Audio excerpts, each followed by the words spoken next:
Thirikari ya kaunti ya Embu neranire kugacirithia motungata ma urigitani thibitari-ini ciothe.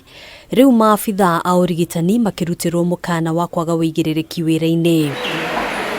Kuringana na ngavana wa kaunti no CECILY MBARIRE, riu maabithaa aria mararuta wira thibitari-ini ciothe maribataraga gwikira kirore mitambo-ini ya biometrics kuonania mathaa maria maraingira na kumira wira-ini. Na lazima watu wachukue biometrics.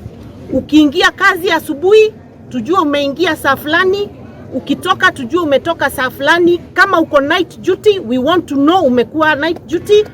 Kumekuwa na mipango, unakuta ward mzima iko na nasi mmoja juu amepangana huko, wengine wasikuje, mwingine aende. Sasa hii kitu itaweza kutuonyesha nani anaenda kazi na nani haendi. MBARIRE oho akiuga no muhaka maabithaa aya mahimbirie mogaruruku, akiuga ndekuhe kanya aria makoretwo makihurana na makinya maria thirikari iratacukia kugacirithia sekta ino. Lazima tulainishe health sector in Embu County. Mahali tulikuta sipo mahali iko sahi, and we'll make it even better going forward. Kwa hivyo watu wajitayarishe, wafanye the right thing.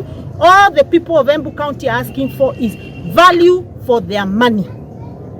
If we are paying you a salary, have you worked for it? Ama unatundanganya. Ihinda-ini riu akiagithia kiene muhuhurio koretwo githeremio nenda-ini cia ukinyaniria ati ciana ithano ni ciakuire thibitari-ini nene ya Embu kurumirira thina wa thitima uria wacungiririo ni thitima kura guothe bururi-ini kiumia kihituku. Hiyo usiku kuna mtoto wa wiki 21 premature ambaye alitolewa ishara akakuja level 5.